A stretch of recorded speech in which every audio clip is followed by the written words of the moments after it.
All right, thank you for staying with Citizen TV. We're getting into the discussion right now, and we'd like to hear from you as well, because this is a discussion that involves all of us. We're talking about leadership amid division. What is it that is lacking in the leadership right now when there's so much that people are divided over? There's the BBI document. We now, without even getting into the nitty-gritties, we just want to know what kind of leaders should emerge at this particular point? And what kind of leaders are you looking for when there's a lot of division and disagreement on several issues? You know, what we talked about was the issue of the by-elections. There's been chaos. In fact, that is what is on the dailies: day of shame, chaos, arrest, and bribery in mini polls. In as much as we may see things from a different perspective, do we at this particular point hope for a neutral person or an honest person?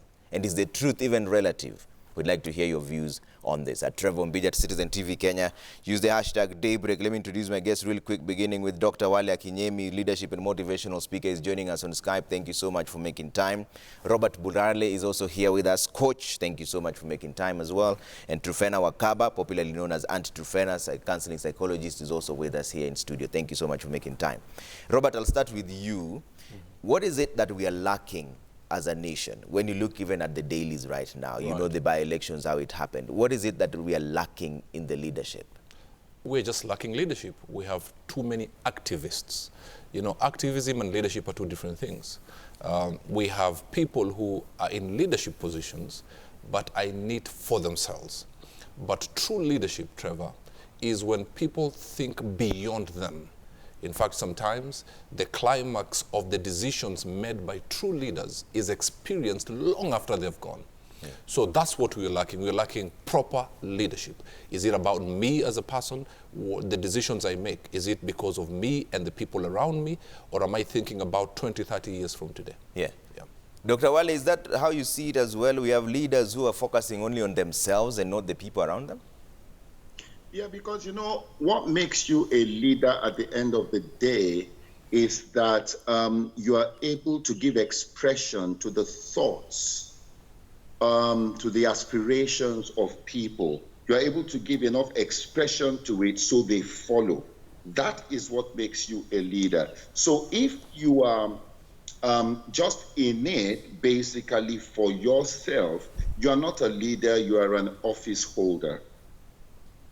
So people simply just hold the office here. But what I find interesting is when you say that you put acts that people will follow, right now, people are following the violence that we are seeing with the leaders. Is that because that's the example they've given? Yeah, you know, at the end of the day, when you look at, and I want to give the example of the United States, it's a very good case study.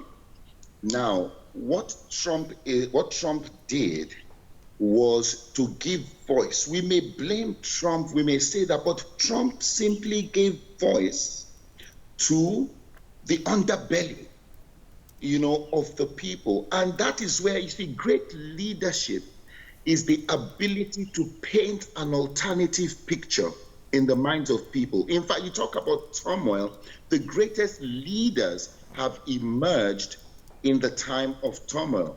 It's very unfortunate when you look at someone like Rudy Giuliani. Where did the world get to know him? He was called America's mayor because after 9/11, he emerged and he was the voice of objectivity, the voice of reason, and the voice that was able to rally people together, you know, regardless of what they believe. So I think that's very, very important, a voice that is able to say, you know what, this is how you feel, but we can paint a different picture.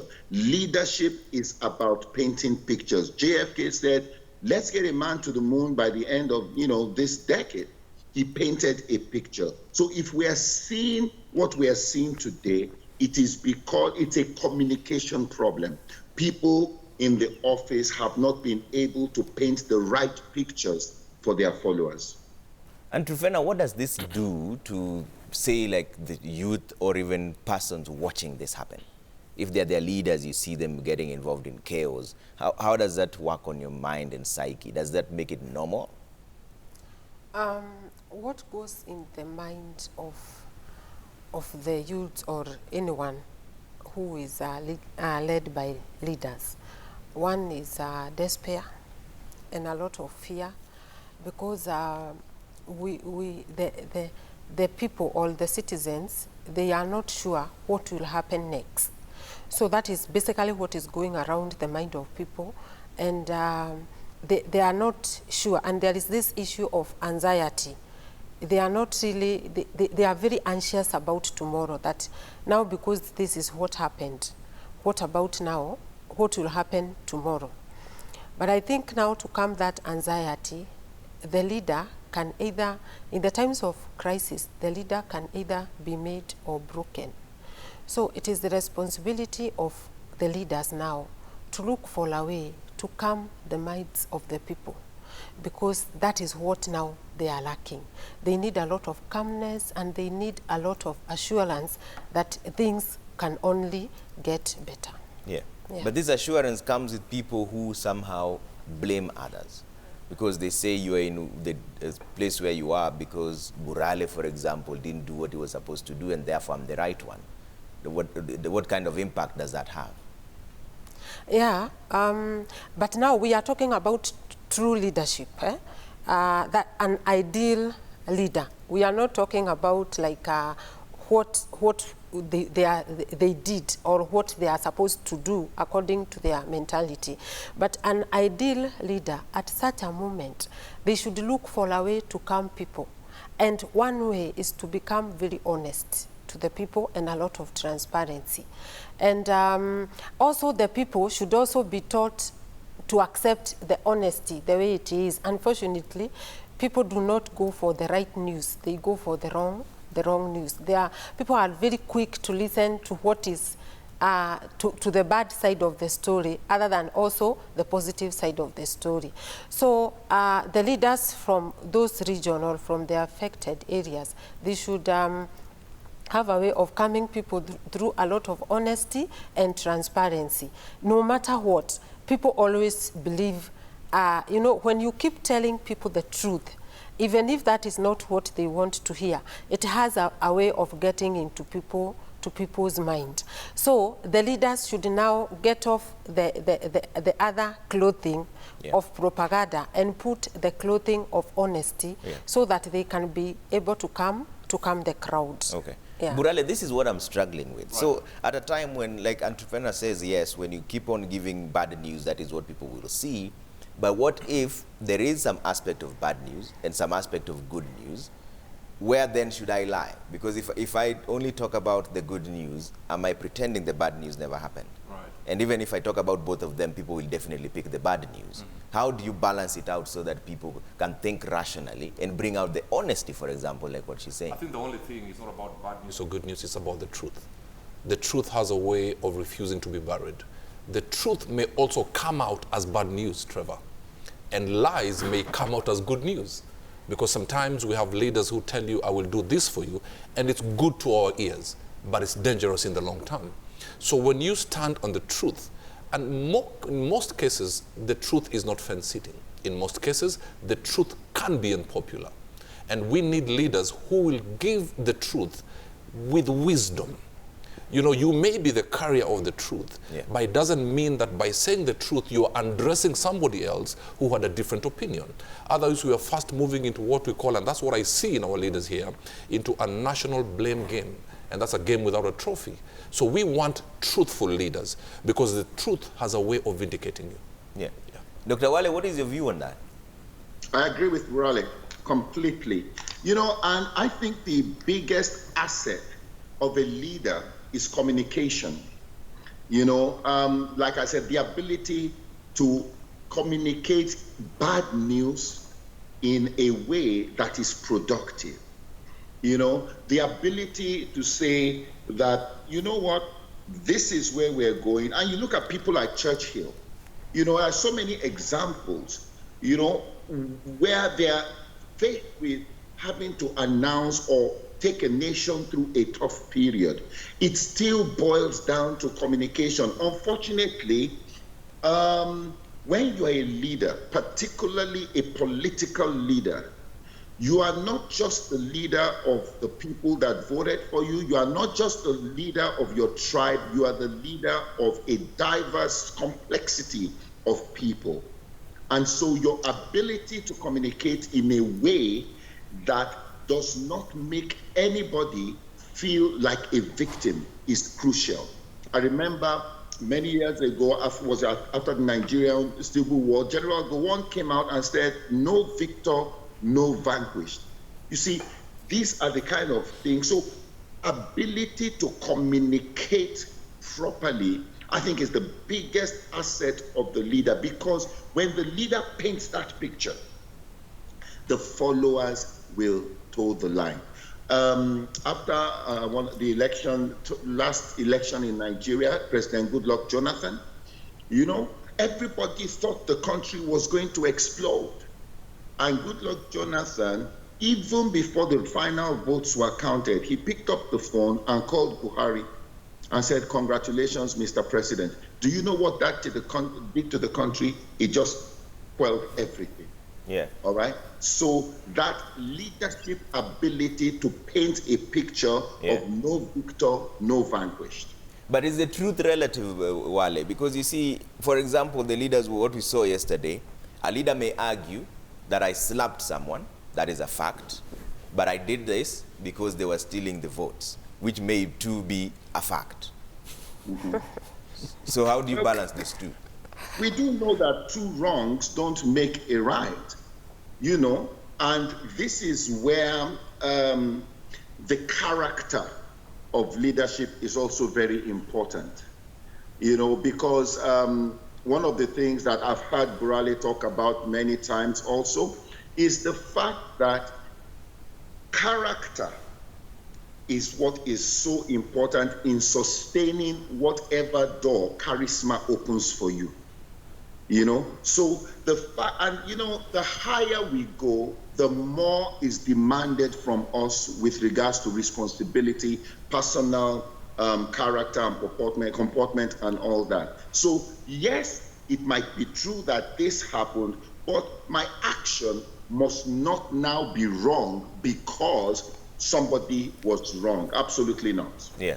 And Truvena, there's this notion in our Kenyan politics that you have to arouse some kind of emotions. Either people need to hate you or love you. Being neutral doesn't win you any elections. Is this something that is just justified here, or is it a mental thing? We also have a problem with the common mwananchi, because the common person does not really want the truth as we are trying to pass here. The common mwananchi always want to hear propaganda, you know, something good to the eyes. That is also another problem. Because you see, a leader can come up with strategies, with plans and everything. But you see, on the ground, the common mwananchi want that leader who is making a lot of noise, who is doing a lot of dramas and everything. Yeah. Now, I think for an ideal leader, staying with the truth is the best, because truth is always permanent. Yeah. And you will not sway. You know, the goodness of being honest in leadership is you will never forget what you said. And that is why we are seeing our leaders, today they are saying this, they are caught on the camera, but because the emotions are high, like just the way like you are saying, they deny. They always look at themselves and really wonder, was it me? So another press conference is arranged, and then the leader say, that was not me. Yeah. In terms of being so emotional, every leader should have self-control. That one should go without question, because you are leading people, people with different personalities. So the key here is to control yourself, such that it should be a gift from inside, that even in the times of crisis, you should always remember you are a leader who should be so self-controlled. And you will not be driven even by your opponents. You will not even be driven by the people who are trying to provoke your emotions. That one should be a character of every leader, that you are supposed to be very self-controlled. Yeah. Because in the midst of crisis, the leader is not really recognized when everything is peaceful. But when in times of crisis, that is when the true leadership is seen. Yeah. Kind of crisis always portray the good leader and the qualities of a good leader. Burale, are we seeing, let's flip this to the people being led. Are we seeing a situation where they are not able to see through the lies, or is it that they're lied to so consistently that it becomes almost normal? Because we've seen people moving from one party to another. Right. Initially, this party leader was someone they don't see eye to eye with. The next thing, now they see eye to eye, all of a sudden this person is good. And his followers still move with him. What changed? It's the same person. Absolutely. How come just a few months ago, this person was the same person you're saying is a bad person? Now all of a sudden, they're amazing. Can't people see through it? We have thrown away the value system and gone into personality kind of cult movement. Now, I'm not saying there's anything wrong with that, but there's everything wrong with that if it's the wrong kind of person who can take us into dangerous places. Allow me to go back again to the leaders. Yeah. You can never be a person of authority if you're not a person under authority. And I think for me, people like Dr. Wale, one of the greatest leadership trainers that I know, should even get these leaders together and tell them, listen, this is how we need to do it. But even as you say, somebody slapped somebody because they said elections are being stolen, then what happens if when you slap that person and when the voting is finished, your person wins? Does that mean they stole for your person? You see, what has happened to the followers, and as Madame here was saying, is that now we just want propaganda. And leaders heighten the emotions, prepare you for, if we don't win, it's not because we are not the best, it's because the others stole. Well, maybe all of them are stealing, but one stole better than the others.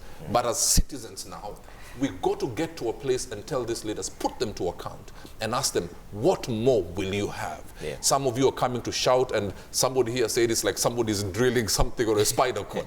You know, aside of the shouting, the razzmatazz, the spectacular, the screaming and the dancing on the podiums, what is the core? Yeah. What are you going to tell me?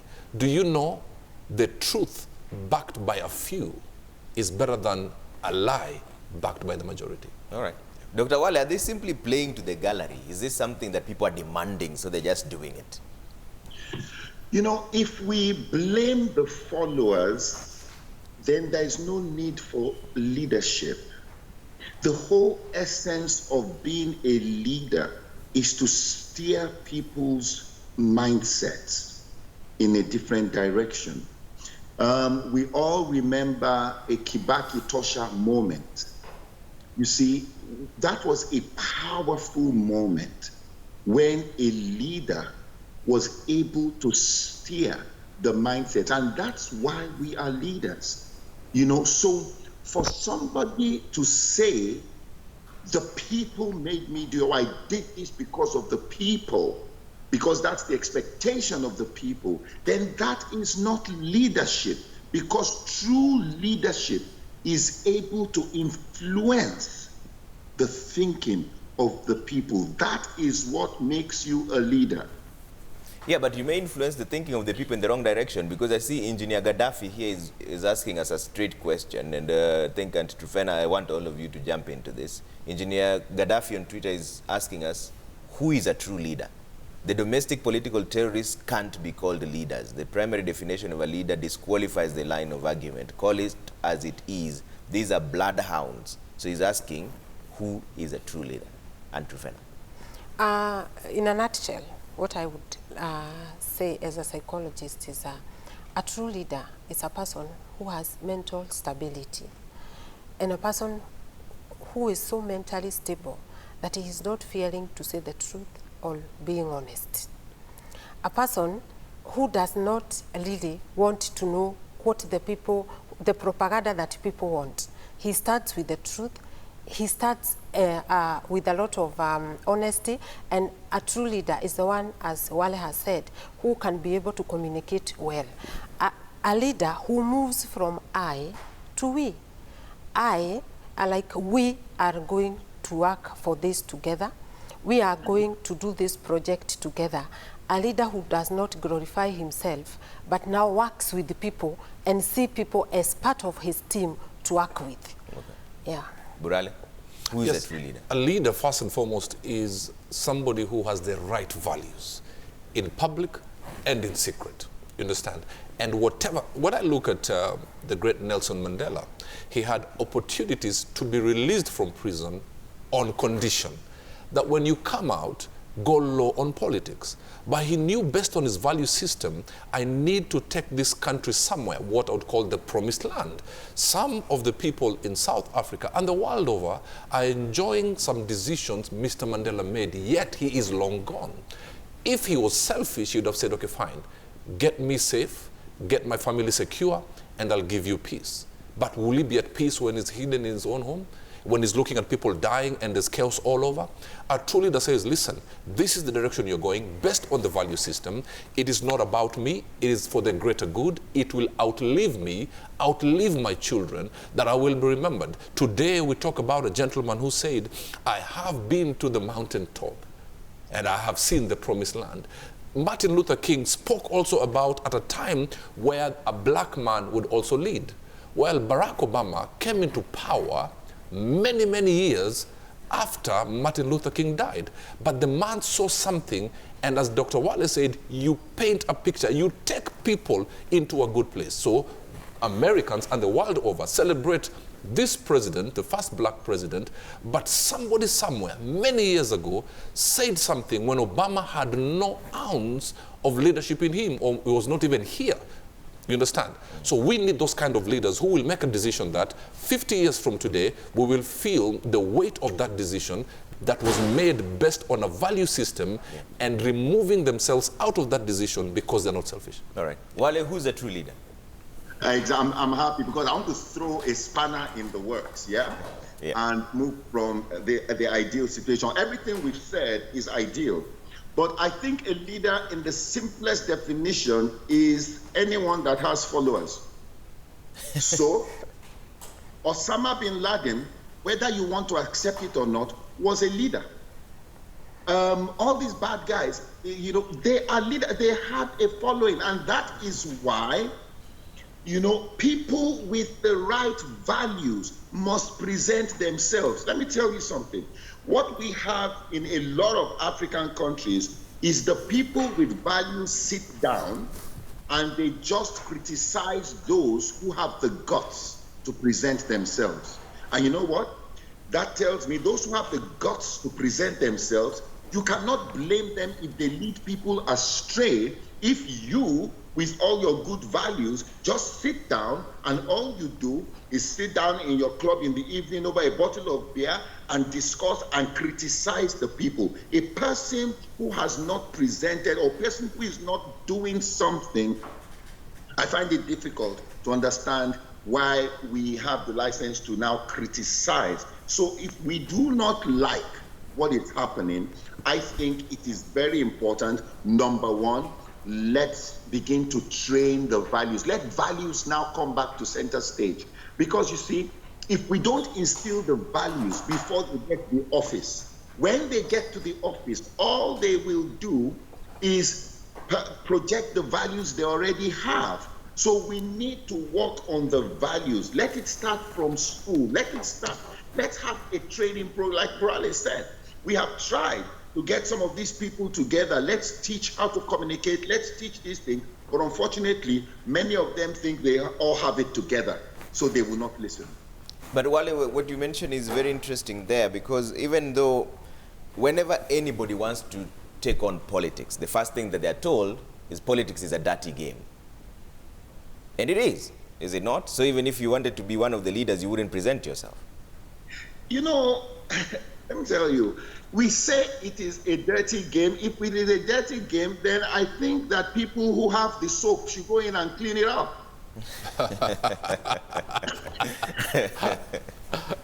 Instead, that's a ludicrous argument, because you sit down and say, oh, these clothes are dirty, these clothes are dirty, these clothes are dirty. And all we do is talk about the fact that the clothes are dirty. Then let's begin to do something. People like Burale have a massive following, and he's doing a lot. I follow everything that gentleman does. Robert, I salute you. Thank you, sir. You're doing a lot, influencing people. Let's begin to do that. If we take our collective influence and begin to push values, and we are less concerned about what somebody is doing in their bedroom, we are less concerned about that. We are more concerned about how do we build a nation. I believe we make progress. All right. I have to take a quick break here. When we come back, we talk about character building and also the people as well, in terms of should we have this, is it an institutional failure? Should we have this in schools? That in just a bit. Keep your views coming. I see a lot of them. I'll be reading them in just a bit at Trevor Mbija at Citizen TV Kenya. Use the hashtag Daybreak. What is it that we are lacking in the leadership right now as we speak? See you in a bit.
All right, thank you so much for staying with Daybreak. We're still continuing the discussion on leadership in a time of division, and there's so many reasons why there's a bit of division, but which kind of leaders do we expect at that particular point? At Trevor Mbija at Citizen TV Kenya, hashtag Daybreak. My guests are still with me. Dr. Wale Kinyemi, leadership and motivational speaker. Robert Burale, coach, is here, and Trufena Wakaba, counseling psychologist, is also with us. Let me see what you're saying here.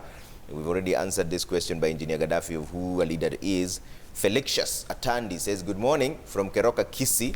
To my side nowadays, leaders are after their own benefit, not mwananchi. An ideal leader must focus on how to help those who voted for him. Also, wananchi should avoid being bribed to vote for fake leaders. All right. You see, Abdirahman Mohammed says the problem we have is we are tribalist by nature. We follow many so-called leaders by their tribes. We say mtu yetu. Look at the political parties, all led by leaders who come from the same region. Patriotism is lacking indeed. Burale, is that where our problem is? Are we tribally galvanized? There's, of course, some truth in that. Yeah. But I think Dr. Wale said something that blew my mind off. And I think we all need to take our eyes to that direction. We mistake leaders and office holders. I think he's clearly told us there are some who are office holders. You know, by the way, a leadership is not a position, you understand? You can be more powerful outside an office. And yes, some of the followers, yes, of course, Dr. Wale said, anybody who has a followership is a leader. So the wrong leaders, some of the wrong leaders are the ones who have come out, and the good leaders who are saying it's dirty and are refusing to buy the soap to come and clean it. But allow me to take it back. If we want 10 years or 15 years from now to have citizens who will put the so-called leaders and ask them, what do you have for us? We have to start now. We have to go to the primary schools. We have to go to the secondary schools. We have to go to the universities and educate them. Not matters just academia, but on value system, on character, on focus, and having a right identity. Because what happens if you don't have a right identity, anybody who comes will take you wherever they want to go. You'll be like a flag, wherever the wind blows. But we are trying to fix broken grown-ups. Yet we can now say this. Some will try and fix them, but because we know where the problem is, now let's start having programs from a very young age. Wanasema kwa Kiswahili, samaki mkunje angali mbichi. So let's try and steer these people in the right direction of good character. And now we can't be seeing and complaining, oh, our kids are all over dancing and twerking. Well, it's because the grown-ups don't even have the value system. So let's take the same into leadership as well. So that even by the time you are talking to a class 8 student now, when they're done with university, they'll have the right character, the right value system, and those are the ones who will say, we want to clean up this place and give themselves up for elections. Yeah. Dr. Wale, is that where the gap is? Is it an institutional failure? Are we trying to teach an old dog new tricks? Yeah, absolutely. You know, it's interesting that when we run companies and want to hire people in our companies, we do interviews and we look at their capability, we look at their past, we look at stuff like that. But for political leaders, we don't make such demands. Have you noticed that? We just look at their popularity. And that's dangerous, you know, and like Robert said, we need to make it something that is taught, because leadership is actually taught. A leader, and you know, one of the things I've come to understand is, if you're not a leader before you get into office, the office will not make a leader out of you. So we have to focus on the building of leaders. Unfortunately, across the African continent, the concept of leadership training is relatively new, because what Africans were handed down was management training, you know? So a colonial administration wants black people who know how to manage what they have established. Leadership talks of innovation. Leadership has demands of its own. Top of it is character demands. Wow. And that's a very interesting point that is bringing up. So talk to us in terms of psychology. As a grown-up, is it easier to change the mindset of a young person or a grown person? Where should our focus be right now? Should we forget about our generation? We are too far gone. Now let's focus on the younger ones. One, it is a generational thing. And whatever we are doing right now, if we are not careful, we'll still experience it 30 years to come. So as Robert is saying, that it should start from there. But again, we shouldn't also let the leaders do their own things just because they are not teachable. I think we can also talk to them and tell them as leaders, you see, if the country can allow like leadership summits to those real leaders, yeah, and tell them the truth, that one would be better for the present. Yeah. But now for the future, we need to go right from their childhood, how you are supposed to carry yourself as a leader. But unfortunately, the topic of leadership, they are usually very unpopular here in our country, because look, when you go to a primary school and you just tell the head teacher that you want to talk about leadership to the students, he will ask you, but here there are no leaders. These kids are very small. But you see, that is where it is supposed now to start, such that a child will be a leader from the beginning and up there. Yeah. So presently, the leaders should learn the traits, and also for the generational purpose, we should start it from there. Either way, a person can choose to accept, because it goes to personal acceptance, that I'm a leader for the sake of my people and for the sake of myself. Then I need to change. I need to change the way I'm telling things. I need to change the way I am communicating to people. And I also need to change how dishonest I am to my people. Burale, is this because we don't have a specific leadership curriculum? And is it time that the Ministry of Education thought about it? Because, you know, for example, mathematics, you will know I'll do calculus 1, calculus 2. You know how it goes. Leadership doesn't seem to have a particular curriculum that people can say, this will be tested in this way, this is how it's going to be administered. Is it time that the Ministry of Education thought about something like that? Absolutely, as we take care of the young people. And as we go to the leaders of now, because as Madam says, we also cannot ignore this generation while trying to build the younger generation. I'll ask a question, like Dr. Wale, one, for me, the greatest leadership trainer. We have another Dr. Albert Githinji. I will ask a question. He is not a political leader, but he can help politicians in leadership. But I'll ask a question, Trevor. How many will sit and listen and say, please, yes, you may come with your bodyguards, you may come with your fuel guzzlers, put them out there, but the moment you get into the hall, please sit and listen. There is humility in leadership. That, yes, let me learn some things. And he gave an example, I think, of President Jonathan Goodluck, when he just called and congratulated President Buhari. What that did, it sent a message to the followers. That, to me, is leadership, because he understood one wrong statement and my followers will be in the streets. So let the leaders come. And I'm talking about political leaders. And it doesn't mean that we who don't have political office cannot have information that will help people who are holding political office. We'll tell them about disagreement does not mean pointing fingers. You have to understand the weight. When you're given the foundation or the platform of leadership, everything you say can have far-reaching repercussions. Just how you say it, what you say. So we train them, emotional intelligence, thinking before you say some things. Don't speak out of excitement, because you may say one thing, you go to your house, and the moment you left, there's fire there. So let's put all our political leaders into question and tell them, can you really come if we call for a 3-day seminar? Dr. Wale, I've seen you in action myself as well as a leadership coach, but have you had this conversation on high-stake levels like the Ministry of Education, whereby then it will be obvious that this is the curriculum? You talked about something that outlives you. That is definitely something that would outlive you if something like a curriculum was created on leadership, that it is so clear, this is how it will be done, this is how it will be tested, this is how you pass, this is how you fail. You know, Trevor, let me tell you, it's not that these people we're talking about don't know the truth.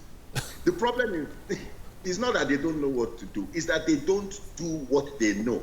I've been involved with Kenya School of Government. Kenya School of Government has world-class leadership curriculum. I mean, world-class. You know, I have taught SLDP for a strategic leadership development program for many years. I have taught there. There are fantastic facilitators there. So they know, but don't let's get idealistic. The truth is this, and I'm sorry to burst bubbles, leaders will not, people who have tasted power. How do you tell somebody who has come from nowhere, now has power, you're now telling him he has to change? He will tell you, my friend, what are you talking about? It is because I am this way.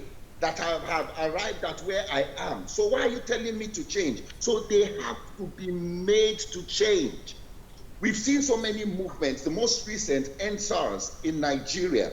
Why do such movements fail? It's because even the people agitating for change do not have a supporting structure that can uphold the change. Let me give you an example. And I put this, all these people shouting, the NSARS, it was valid.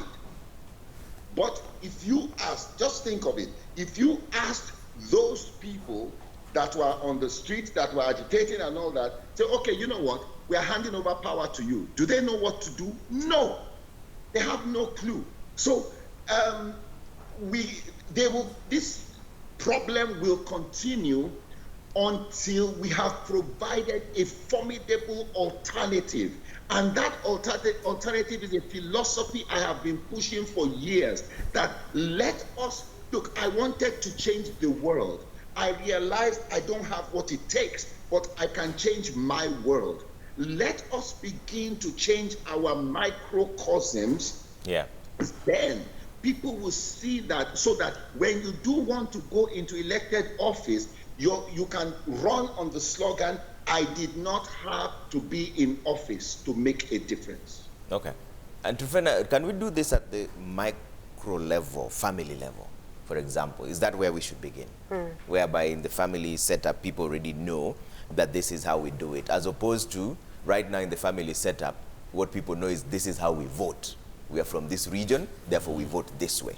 It's not why we vote, it's how we vote. Yeah, from family level.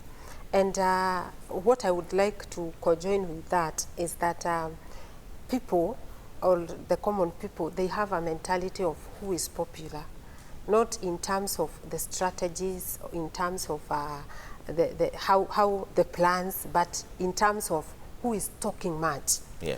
You know, who is talking a lot, who is lying too much, who is telling people what they want to hear, even if it is half-truth. Yeah. In family level, it should be taught, even from our own families, that just as the family structure is, that the father should tell the truth to the children and to the wife, it should be the same, that a leader should always be truthful and have strategies which are true to the people who, or to the voters rather. Yeah. Then, just as a family setup, yeah, a leader should always take these people as a family, such that even if the people who did not really vote for him are still part of his constituency, they should be taken as a family.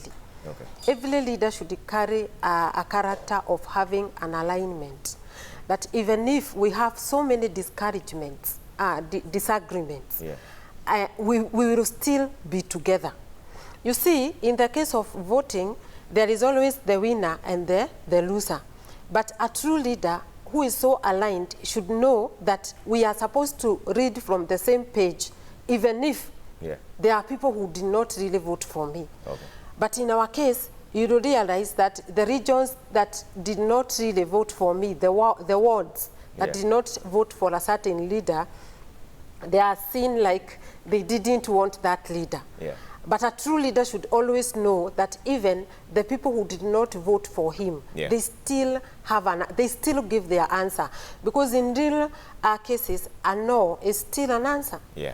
And a leader who is well aligned should always take the people who gave him a no still as the true voters, because either way, they showed their honesty. Okay. Engineer Lazaro Kanyambok here on Twitter says, leadership without wisdom is a disaster to the people. Weak laws also can sometimes influence some unbelievable behavior from some of the so-called political leaders.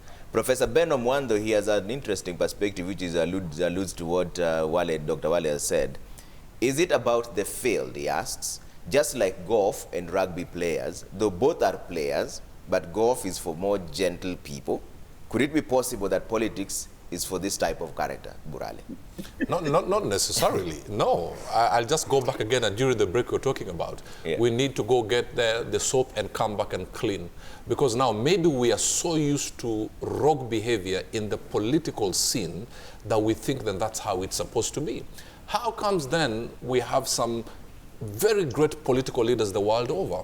But the thing is this, Trevor, when you see a political leader or leader in any area who is being praised for their selflessness, for their value system, for their focus, don't think that person woke up one morning and became a good leader. We have been told by Dr. Wale, leadership is taught. I am actually lecturing at the Young Leaders Institute, where? In Sierra Leone, and I'm now doing it via online. Why are they taking those people at a young age? One of the students is 21. He will manifest great leadership at maybe 45. So don't think that at 45 we'll say, oh, we have a great 45-year-old leader. Well, he started building, he started digging. The tallest building in the world, the Burj Khalifa, I think took 6.5 years to dig the foundation and only 4 years to bring up the building. So you may see the beauty and the splendor, but there was a lot of work that was done in secret, and that's what we need to do. All right. Dr. Wale? This sort of alludes to what you had said earlier on. I mean, maybe it's a kind of game that needs people who are riff-raff. Yeah, I mean, you have decent gentlemen like George W. Bush. You have, decent gentlemen like Obama. We've had decent gentlemen, in different parts of the world who have been in this thing. And you see, that tells you that when I talk about the leader, they come and they are able, it doesn't matter how wild the people are. All that is needed is one person to paint the right picture. If Martin Luther King was not there to paint the right picture, the civil rights thing, it would have been a different story. All right? And I think one thing we need to also look at, let's look at the root of this thing, and because many times when I hear leadership conversations, it's one-sided. We're blaming these people, which is true. But I think we also need to look at the system that has produced them. Why are people so hell-bent on power? Why? And I think it's a bigger problem. It's that society has failed people. And so the only way to relevance, the only way to abundance is this political power. If we can build a more prosperous society at large, then maybe we can remove some of the allure for, that makes this thing a do or die affair. Of course, somebody listening immediately can counter me and say, what about the United States? What happened? Well, if you look at the demographics, you will find out that there is one group that is the educated, college-educated people and all that, and then you now have another group who is your everyday Joe, and you find out that the way they respond is totally different. So maybe we need to look deeper, like Trevor said, a systemic thing. Okay. And we have Kanyamboli Engineer Nazaru, who also says our slow pace of justice system is what is encouraging unbelievable behavior witnessed in different places in this country. Candidates from violent organizations should be disqualified. That is directly from him. Is it our justice system, Burale? Because then people feel like even if I do this, I could get away with it. Will the punishment really be deterrent from bad behavior? It's a societal problem, Trevor, Yeah. all through. And we're talking about, I think one of the guys you read says about the weak laws. But who are the people creating these laws? They're these rogue politicians. And they create laws based on what they intend to do. If I'm getting in there for corruption, the laws that I will create can allow me to go and pay bond anticipatory bail. And then I start making calls, and then I say, my tribe is being sought after. My tribe is being catalyzed. My tribe is being crucified. Now, what we need to do is first and foremost, I think, make political leadership, the office, not very attractive. That whoever now goes for it really has a heart for the people. But some people enter there knowing very well, in 5 years, I'll be a multi-billionaire. And so because I'm going to be that, I will do whatever I need to do. So it's a cross-board. The people creating laws. I think there are some great countries that have, changed the constitution maybe once in the last 50, 70 years. And I'm not saying there's a problem with that. I'm just saying, even if we are to change, let's not change and tinker things based on what we want in the now. Okay. Let's think ahead. All right, Brian Okech Amwai on Twitter says, going back to the roots and raising a new leader is what we need. If we want a good politician in future, then we have to start mentoring them from a young age. Rogue leaders are what the upcoming ones look up to in politics, and such repetition of history. Is that necessarily true, Auntie Trufena? Because he says that right now, as it stands, the young ones are looking up to these same rogue leaders. So that's what they aspire to be, and therefore this history will repeat itself.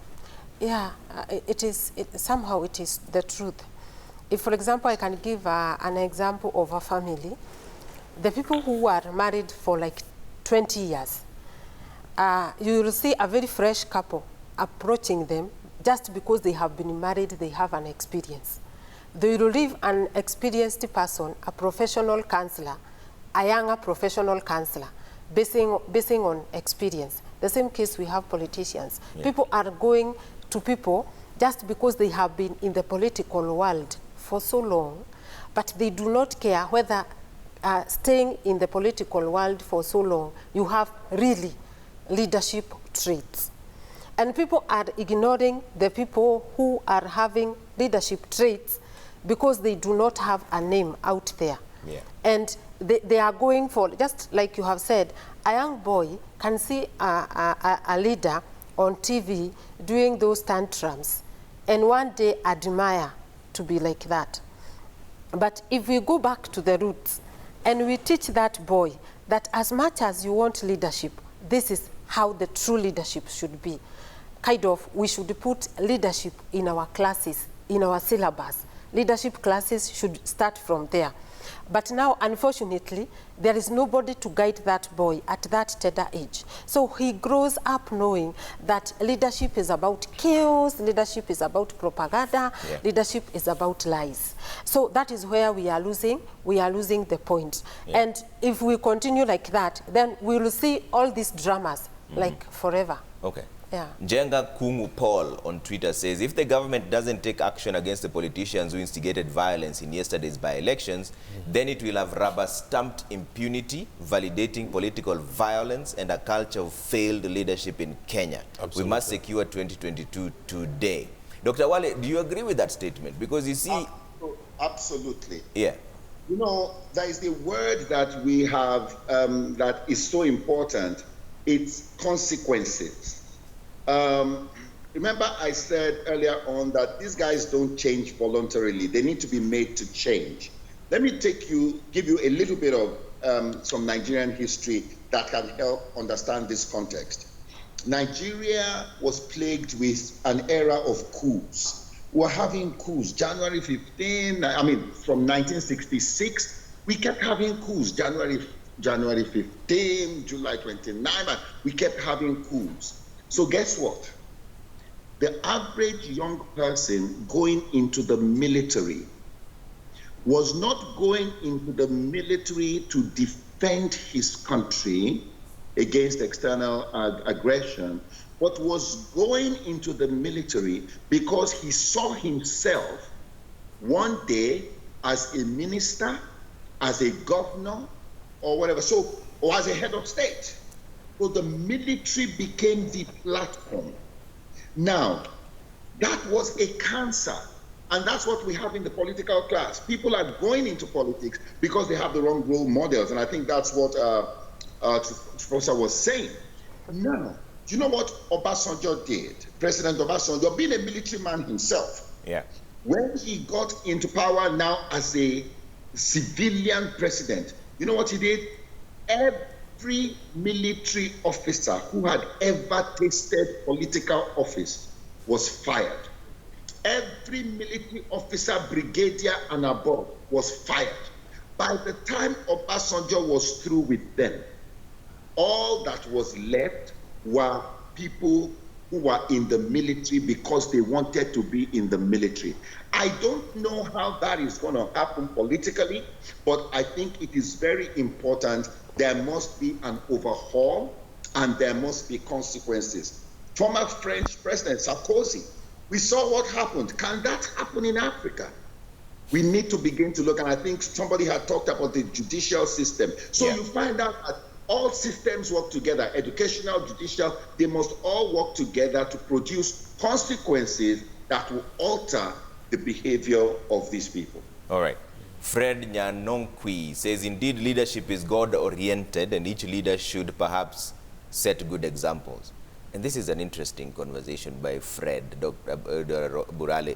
Can you teach leadership? Are leaders born or are they taught? Well, Trevor, you were born a few years ago, right? Many years ago. Many years ago. Oh, sorry. Okay, let me use myself as an example. Yeah. I was born many, many years ago. Yeah. Right? God knew me before I was born in Jeremiah chapter number 1. But along life's journey, there are people that I met, a primary school teacher who taught me some stuff, high school teacher who taught me some stuff, university lecturer who taught me some stuff, leadership trainers who taught me some stuff. Yes, everybody is on the face of this earth by God's grace. But that does not mean, even if you have the grace of leadership, you just, okay, fine, then that's what I'm going to be, without being imparted with knowledge. Leaders must be taught. And allow me just to finish by saying this. Yeah. And Dr. Wale said there must be consequences. Yesterday, a video went round whereby some party agents frog-marched a female IBC official. And a grown man clearly said some very vulgar things that they intend to do to this woman.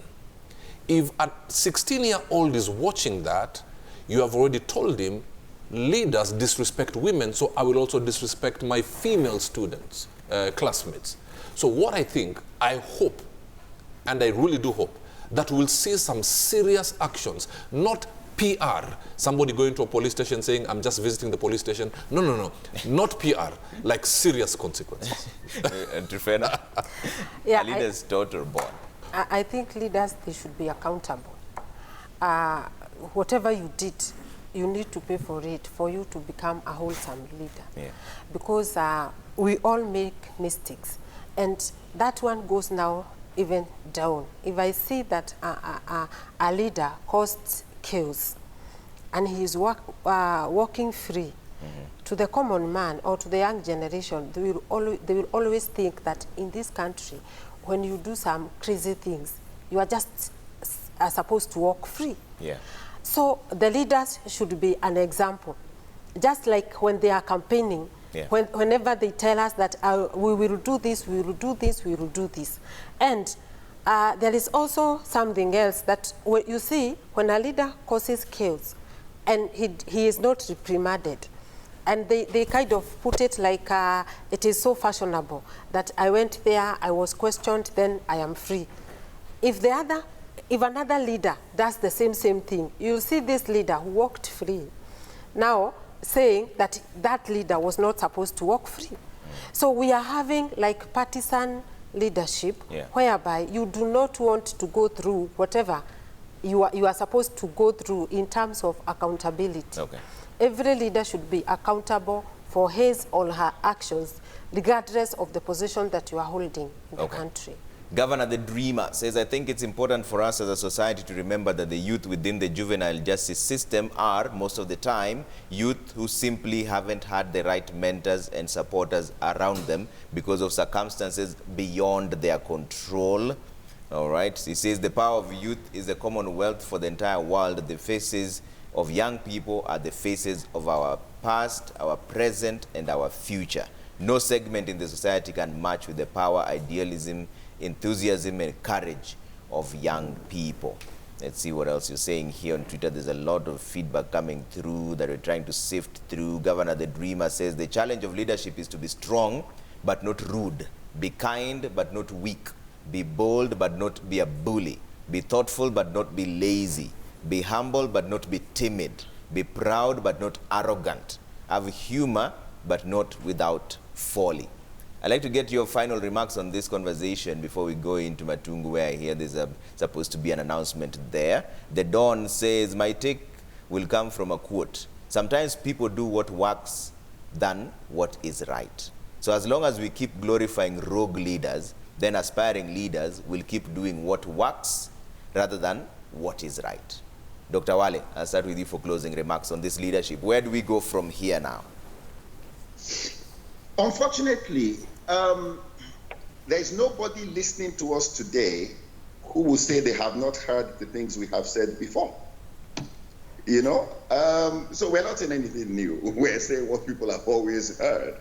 So I think we need to be, you know, I've stopped hoping or wishing that somebody will change. And I think it's time for us, people like Robert, you know, myself, we come together and we say, oh, you know what? Let's create a framework that becomes, number one, attractive for people to want to be trained under.